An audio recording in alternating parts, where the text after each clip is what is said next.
Hello everyone and welcome back to Motoring Adventures. I'm Preston. And would you believe it? It's been 6 months since I picked up this used 2021 Jeep Wrangler Unlimited Rubicon 392 with the Xtreme Recon package. I've put roughly 10,000 miles on this. It had around 16,000 miles and now currently has right around 26,500 miles.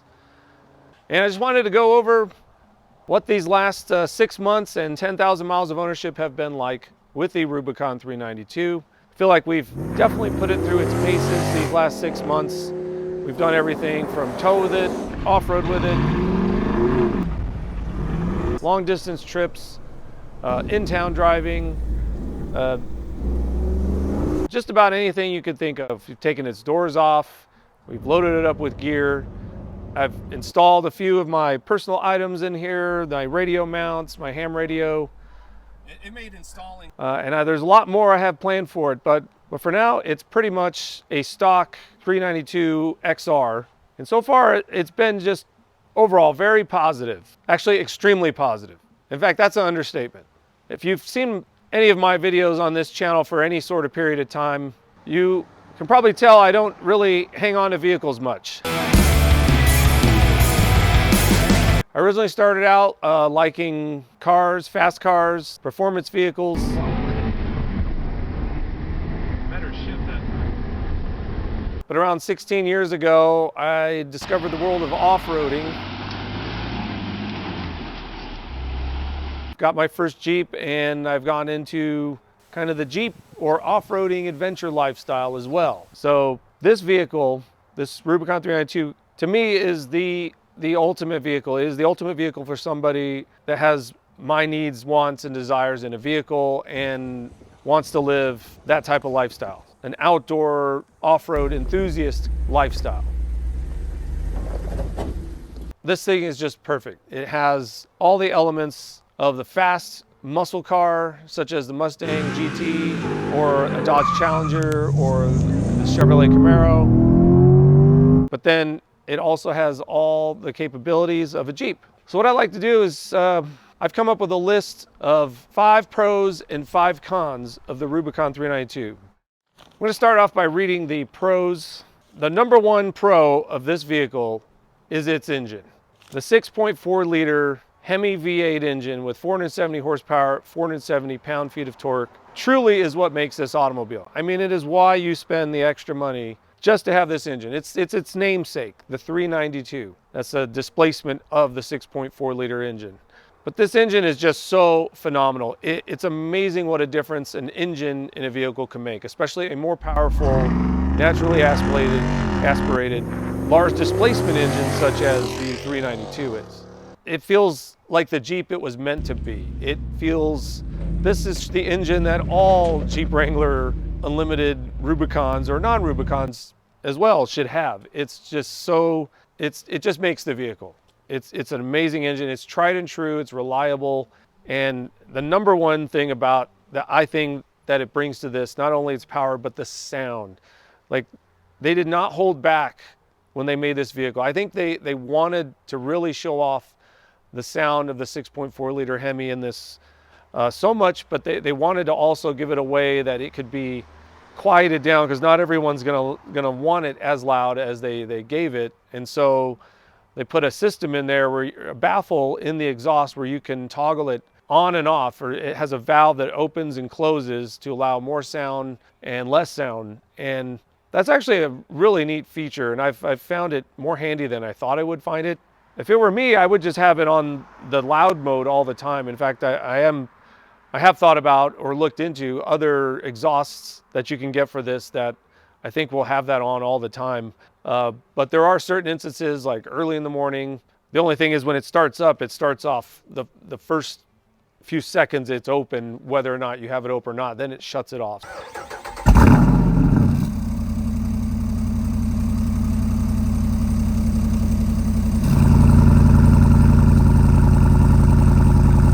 So either way, you're going to wake up your neighbors, but at least it won't just sit there being loud. It just has a really nice, deep, throaty, powerful sound that, in my opinion, matches the aggressive looks of a Jeep Wrangler. Pro number 2. It's the best of both worlds. I kind of alluded to this in Pro number 1, but it's basically fast muscle car meets off-road enthusiast lifestyle. You know, you can only drive one vehicle at a time. You can't drive both. You want to, have your cake and eat it too. And that's kind of what this is. It's like having your cake and eating it too. You know, a lot of people, when I picked this up at the time, the Ram TRX was about the same price used. I found a couple that were about the same price as this. They had a lot higher miles, but hey, you're getting a TRX with the Hellcat engine, supercharged V8, amazing truck that can just fly down, dirt roads, different type of off-roading. But to me, I'm a Jeep guy. The Jeep bug hit me, like I said, 16 years ago. And I know with that truck, I will eventually try to take it down a trail that only this thing could handle, or this would handle much better, fit much better, and would probably damage the sheet metal on the TRX.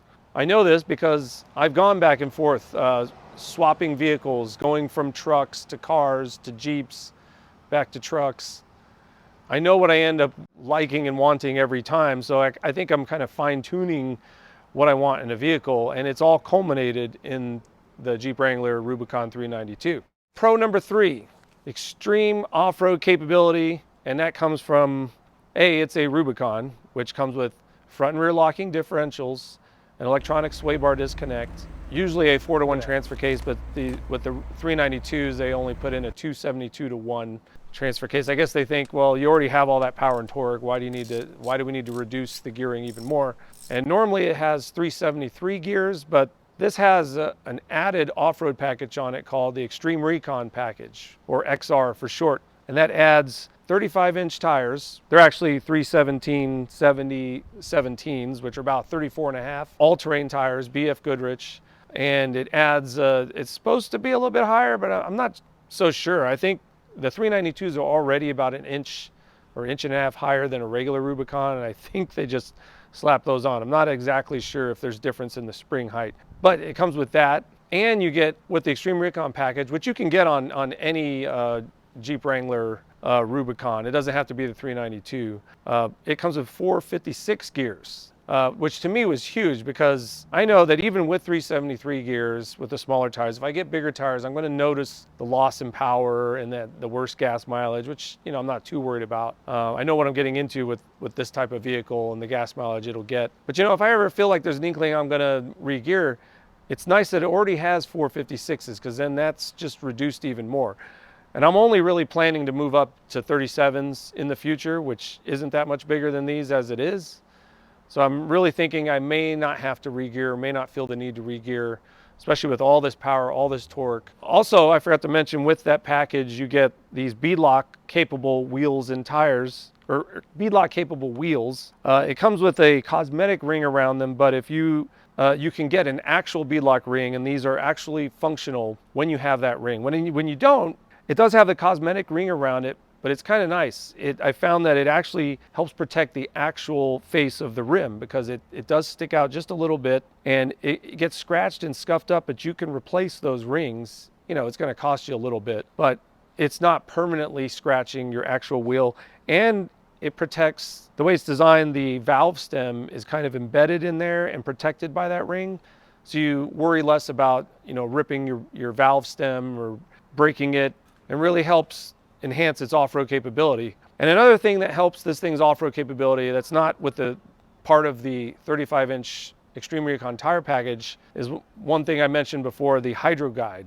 I love how they designed this. I mean, it allows it to intake more air with the hood scoop. It needs a lot, naturally aspirated, large displacement engines just thrive off, most any engine does, but especially these engines, they love to breathe. And so you want to open it up, get some air in there, but they knew there would be a problem with that if you're fording water, off-roading. So they designed this system called the Hydro Guide that it helps decipher the water from the air, and it flushes the water out and only lets the air in. It's kind of almost, if you think about it, like a factory-made snorkel.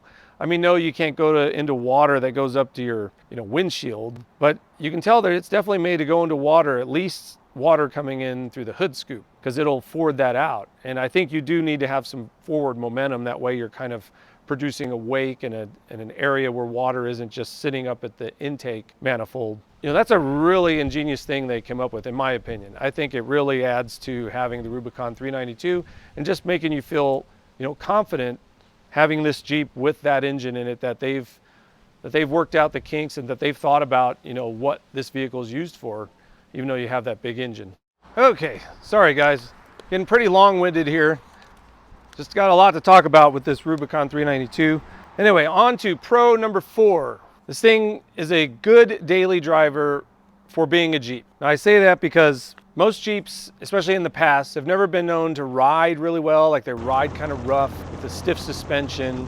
They're not really super practical as a daily driver because they would be, you know, slow in traffic. This is typically what a Jeep, you know, has a reputation for, but not this Jeep. This Jeep rides extremely smooth. It's the best riding Jeep I've ever owned, and that says a lot because the one I traded in before this was the Jeep Gladiator Mojave, which at that point was the best riding factory Jeep, you know, with factory suspension that I'd ever owned and ever driven. Like, I was amazed by that, and I think that thing might still be better riding than this when you're going high speed off-road, because it has those Fox reservoir shocks and hydraulic jounce bumpers, which are things you can add to this. But next to that, this actually in town, just basic driving, rides better. I don't know if it's the added weight of the engine. I think part of it might have to do with its harmonic balancer that's on the front drive shaft. Harmonic balancer on your drive shaft. That's a harmonic balancer? This? Yeah, it's a ring, has rubber in it, just like on the harmonic balancer on your crankshaft. We noticed that the front drive shaft has a harmonic balancer around it, so there's less vibration, soaks up some of the driveline vibrations that sometimes you have in Jeeps, especially when you lift them. But it's just that much more added smoothness to the ride. It's great. It has a 4-door, so it's practical. You know, I pick my kids up, drop them off at school. They can get in and out, as opposed to a 2-door Jeep or a 2-door sports car, such as a Challenger or a Mustang. You know, Mustang really doesn't have a lot of room in the back. Want to close the door? Sure? Sure. Well, I fit. And trying to get in and out of one door, you know, dropping my kids off, it would just not be as ideal as something with 4 doors. So it's a good grocery getter, you know, good mall crawler. It can rock crawl and mall crawl, which to me is good. I mean, you're not always going to rock crawl. This isn't just a toy to me. It's my daily driver. So it needs to be able to handle the mall crawling and the rock crawling. So it does that. And when I say it maneuvers better, I'm comparing it kind of to the Ram Power Wagon that I own, which is basically like a larger version of this. Heavy duty pickup with locking front and rear differentials, a sway bar disconnect. And you would say, well, that's even more practical. It's got more room, it's got larger doors to get in and out of the back. But, you know, I can do a 180-degree turn in this a lot easier than a Ram Power Wagon or any sort of truck, even the Gladiator. This can maneuver better than the Gladiator, and it can maneuver better off-road than a Gladiator or any of those off-road trucks that I mentioned. It is more maneuverable. All right, pro number 5, and that's just the platform it's off of, the JL Wrangler, the latest Wrangler. Here it's 2023, this is a 2021. The JL started in 2018. They just did a refresh for 2024, but the JL is the most refined Wrangler to date. And it's amazing, even just the V6 ones, they're so smooth riding for a Jeep as they are. You know, they got a slightly longer wheelbase, but that adds a little bit to the stability. You know, to top all that, they put this engine into the smoothest riding Jeep Wrangler ever built. So I think they figured, oh, it's about time. That and the Ford Bronco was coming, and, you know, competition. You know, competition's a great thing. It allows for both sides trying to excel, trying to do the best that they can to get your business, and they're willing to go above and beyond and do things like put massive V8s in Jeep Wranglers. So yeah, the JL Wrangler platform is definitely a pro for having this engine in it. And I have one bonus pro for this Rubicon 392, that it does not have the auto start stop. The auto start stop is a feature that comes on the V6 I think the 4-cylinder Wranglers, I'm not sure, and possibly the Eco Diesel Wranglers as well. But this is nice that it doesn't have that. And why is that nice? Because the auto start stop feature requires, in the other Wranglers, requires a auxiliary battery, a smaller battery that is really hard to get to. It's located underneath the main battery. And people say I've seen some videos of how to replace that. It seems like quite a chore to do because of where it's located, how much you have to move to get to it. Also, when it goes out, I haven't experienced this firsthand, but I've read about it that the vehicle goes into limp mode, and that's where it only lets you go so fast, or you don't get all the full functionality of the vehicle until you replace that battery. Now, what happens if that goes out when you're 100 miles off grid in the middle of nowhere?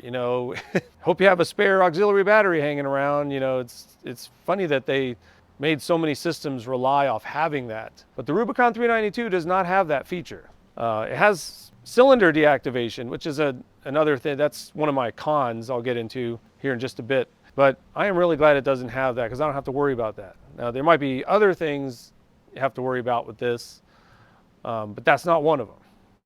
All right, we're on to the cons of the Jeep Wrangler Unlimited Rubicon 392 Xtreme Recon. Number one con, I had to put this on here just because it is one of the drawbacks of having such a large displacement engine, and that is the gas mileage, or the lack of gas mileage. It does get bad. It gets the same kind of gas mileage that my Ram 2500 Power Wagon got.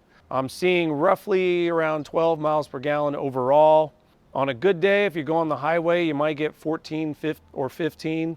And keep in mind, that's with 35-inch tires, a slight lift, and 456 gears. So that's actually not too bad when I think about it, but it's not what the rating is for this thing. I think I'll post the numbers up, but it's rated much higher than that, city and highway. It never seems, the vehicles these days never seem to get what their ratings are. Doesn't really get the gas mileage it's advertised, but don't really expect it to, but at least it gets pretty decent gas mileage. I mean, power to weight ratio, this thing does weigh almost as much as my Ram 1500 Rebel did. This thing's around 5,200 pounds, but it's to be expected.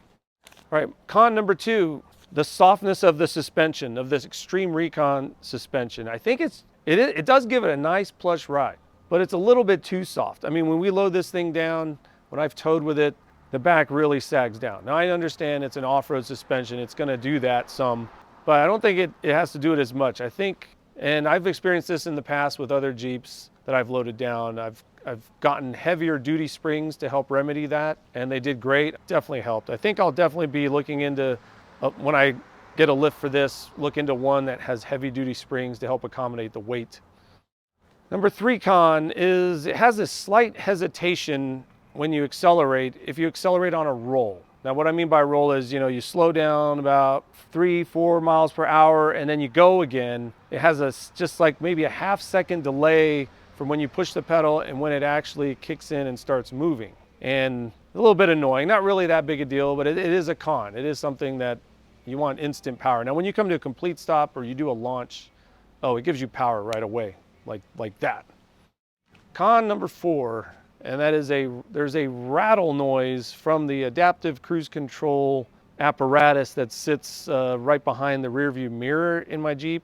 At certain RPMs or certain temperatures, it gets this loud, annoying, rattling noise. Not really rattle, more like a reverberation or a drone noise. I'm not sure if this happens in other Jeeps, but it is kind of annoying in mine. I think I'm just going to get in there and put some, foam or something, kind of help it. But some people say, Jeeps are prone to having rattles and noises, or if it doesn't have rattles and noises, there's something wrong with it because it's a Jeep. But these are so well refined and nice, and I know they don't all have that. So, and if it probably didn't have the adaptive cruise control, it probably wouldn't have this issue at all. A minor con, but still a con. And con number five is the cylinder deactivation. And it's just, I understand why they put it in there, trying to get the best gas mileage that it possibly can get. But when it gets annoying sometimes because, it reduces to 4 cylinders and the vehicle has kind of a drone to it. And, most vehicles that have cylinder deactivation, it do have that. My Ram Rebel had that, my Ram 1500 Lone Star, I believe my Ram Power Wagon had it, not exactly sure, I think it did. And it's more pronounced if you have an aftermarket exhaust, or in this thing, you have the baffles open or the performance exhaust on. When it's off, it's not as noticeable. It's, you know, quieter, but it is a con, so I'm listing it. Like I said, there's not really a lot of cons with this thing. These are things that do annoy me, or I think, you know, could be remedied. All right, I didn't originally have this on my list. I don't know why I forgot about it.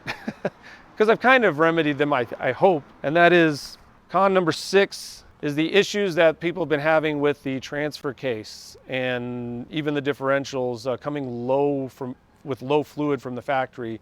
And some people have been reporting, you know, their transfer cases have been going out, you know, just failing on them. And that's kind of odd. You know, they did put a different transfer case in the 392 Rubicons than a V6 one.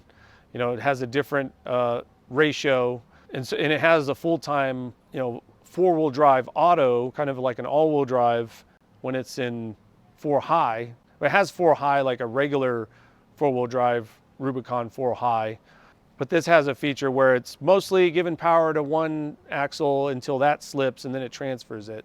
You know, who knows why that is. I think they say, you know, with all this power, they didn't want people doing, you know, burnouts and fishtailing or that type of thing. But people were attributing the failures because it's using this different transfer case, which I'm not exactly sure if that's the case. I think because a lot of people reported having low fluid in their transfer cases. And I did note that mine was in a previous video where I changed my transfer case fluid. It was low.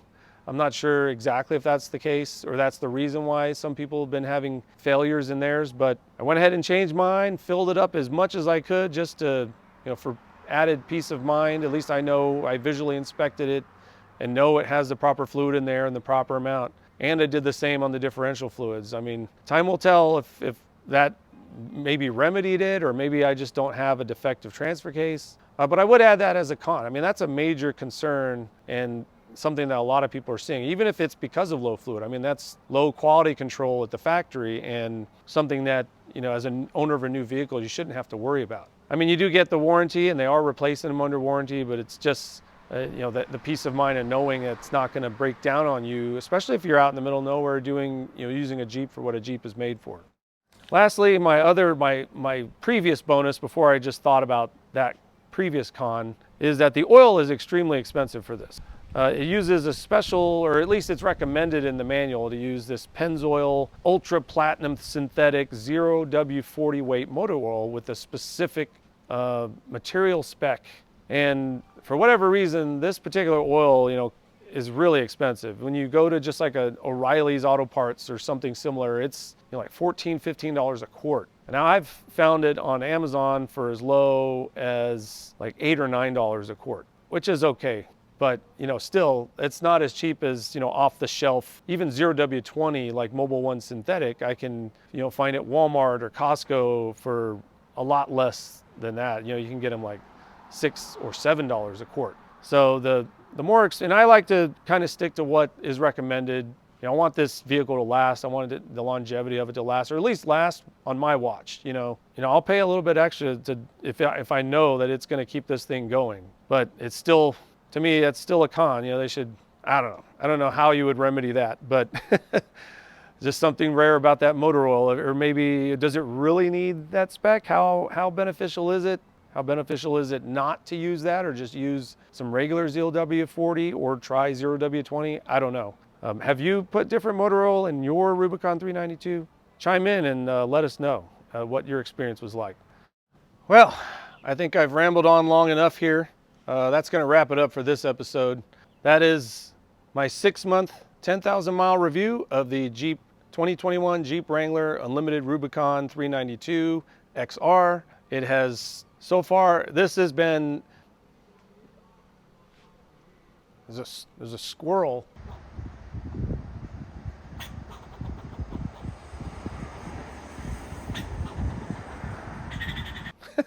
Anyway, it's been great. If you're thinking about getting one of these, you're on the fence, and you have the means to do it, go for it. If you enjoyed this or found it useful, please like the video, subscribe to the channel, and we'll see you next time.